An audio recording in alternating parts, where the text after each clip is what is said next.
Thanks, Shailene. Today, I'm going to take you back to the paddock. There's been a lot of talk over the last few days about climate change and the umbrella perspective of what Australia has to do to increase productivity. And I'm here as a producer to show you how our farm's risk management approach is addressing climate variability. My husband Simon and I moved back into farming in 1998. We are dryland farmers from Western Victoria, and we farm 3,000 hectares of land. Our land is spread across a 60-kilometre north-south range, and I'll talk about that a bit further on. We're dryland farmers. We farm wheat, barley, lentils, chickpeas and canola, and this year we have actually also planted some faba beans. Our business has a focus on growing grain and a focus on selling grain. We have a focus on productivity and a focus on profitability. We spent a lot of time establishing the business model for our farm, and we work our farm with 1.2 labour units. My husband Simon's the 1, and I think I'm the 0.2. It's a very lean structure, and we've structured it like that on purpose. We contract our harvesting, and we bring in casual labour during seeding and during harvest. Climate variability in the form of extreme weather events has impacted on our business significantly over past years. The 13 drought years that we've farmed for have included extreme frost events, heat events and rainfall during critical production times that have affected the productivity and profitability of our enterprise. There is a need for change for farmers. We need to increase our productivity. Our margins are increasingly tighter. We need to increase scale to remain competitive, and the number of people on the land is steadily decreasing, which has a social impact within our community, as well as limiting the people resource that we have available to actually work on our farm. We need to adapt to these changes in an increasingly drier, warmer and volatile climate during our critical growing season. How do we address this change? On our farm, we address this change with knowledge. Knowledge lets us grow more at less cost, with less risk. And we do this by understanding our inputs, our weather, and our markets. We farm by fact. Before we put a seed in the ground or establish our cropping rotation, we do soil tests right across our farm in every paddock. We test for phosphorus, we test for nitrogen, and we test for moisture. And this makes sure that we no longer look at a paddock and have a gut feel about what that paddock might be and then establish what we're going to plant in it. We know exactly what the moisture content is, the phosphorus content and the nitrogen content is in that paddock. And this has actually been interesting over past years because we have had an increasing amount of rainfall over summer, and we have thought when we've looked at paddocks that there would be some moisture in those paddocks before we plant a crop. But testing has demonstrated that actually there was zero moisture, and that really affects what crop we plant in what paddock. The side effect of this has also been that we have a 13-year carbon history of our soil, and we can demonstrate that over our farming practices over these years and the improved practices that we have been practicing have increased soil content in our properties. And while we don't actually have any use for this knowledge at the moment, my understanding is it's going to be a really useful bank of knowledge to have into the future. We use variable rate technology on our farm to drive crop performance and reduce input costs. That allows us to put seed and fertiliser into our ground where we need it and when we need it. Yield mapping is a measuring tool that allows us to better understand our paddocks. And we do contract out our harvesting, and that allows us to use new technology every year for us newer technology equals reliability. It also equals lower emissions.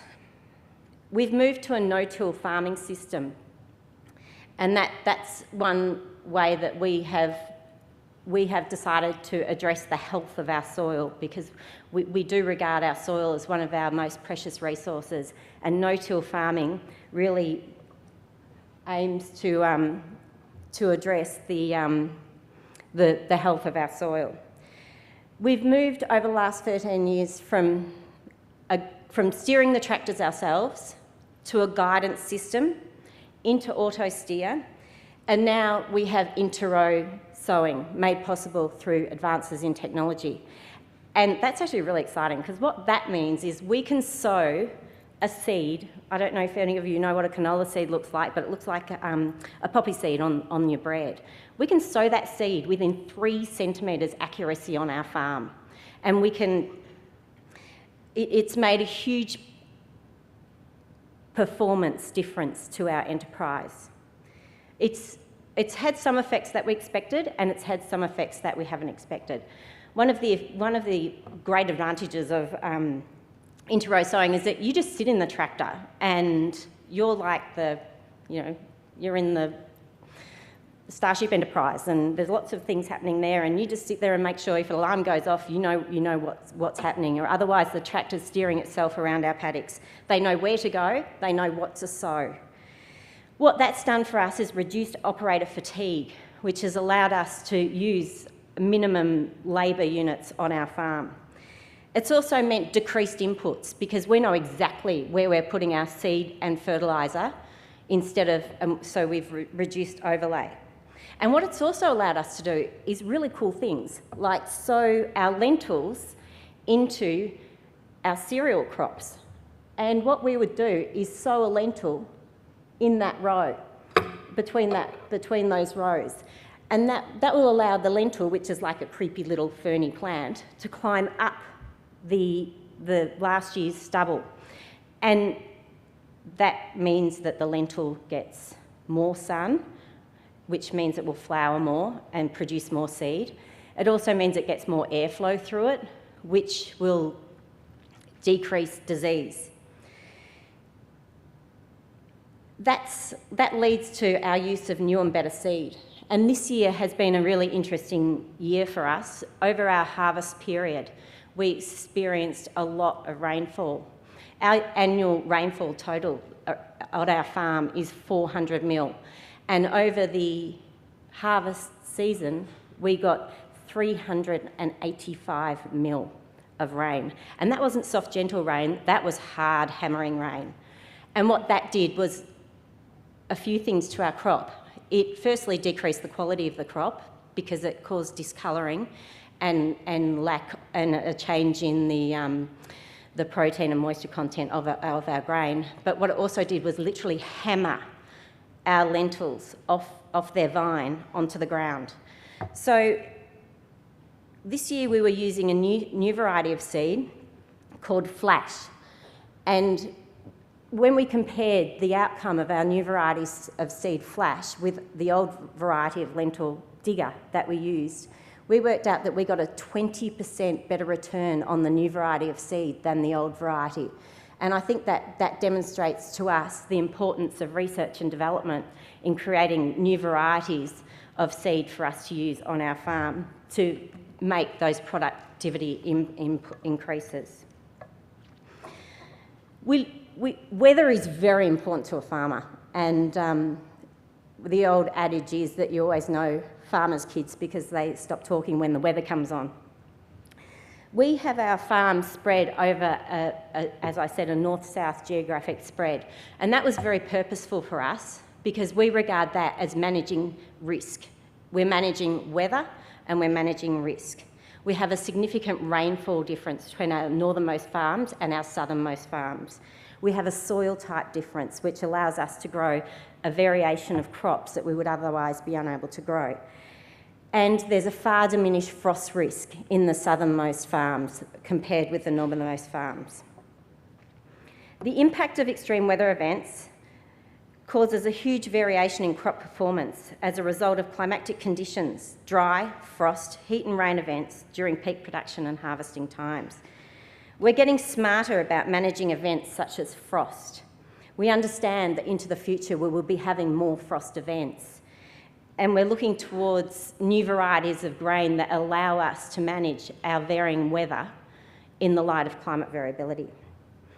We also use models daily to predict and understand short-term weather patterns, and where that has significance for us is it makes no difference to us if in 2 days when we're putting our grain in the ground, if there's a hot spell for 2 days. What makes a difference is during spraying and peak growing times is if there is going to be a window for us to get on our crops to spray them or to roll lentils. Also, just-in-time application of nitrogen fertiliser needs to be just before a rain event. So accurate forecasting of weather is critical to our enterprise and managing risk around our inputs. Marketing our grain to us is as important as growing it, and this is where our enterprise increases its profitability. We understand the cost of production and realistically target our prices to achieve profits. We actively use on-farm storage as part of our marketing strategy. We have 7,500 tonne of on-farm storage, and you can see it's quite a significant silo complex that we have on our property. We believe that it results in an average increase of 10% return in a production year. And an example of how we use this marketing strategy to increase our profitability is in 2005, it was a great production year. We produced more grain than we ever have before, but prices were extremely low. So we put our grain in our silos and contemplated what we were going to do with it. And then 2006 was a drought year. Our production was less than we had ever grown before, but prices were fantastic. So we sold our 2005 crop into the 2006 market, achieving a better than average profit for both years. An example of this marketing strategy was this year. As I said, we got a lot of rain over our harvest period. And where we gained an advantage through having our storage on farm was that we had a header going flat out. We had lots of grain this year. And we had a header going flat out. Now, we had 2 trucks emptying grain out of that header and running it back to our silos. So basically, between rain events, it was critical that we got our harvester onto our farm, and when it got bogged, we had someone there to pull it out, and then we went a bit further, and then it got bogged, and we had someone there to pull it out. But we had trucks running backwards and forwards to our silo, delivering grain back onto our farm. And you may wonder what impact that has, but if I tell you that if you delivered your grain into the bulk storage system this year, you had a 3.5-hour wait at those silos to deliver your grain. Now, if your truck isn't in the paddock for your header to put your grain into it, and there's a rain event coming, and you know that that rain event is going to diminish significantly the quality and quantity of your crop, there's an issue. And thank you. And we also use technology to remain nimble in our paddock. We constantly get text messages and use iPhone technology to understand world prices for our grain, so we know where and when to sell it at the time. We see the future for farmers as full of exciting opportunities. The challenge is for policymakers, scientists and growers to continue to work together to respond to the changing climate, market conditions and increasing global population. Thank you.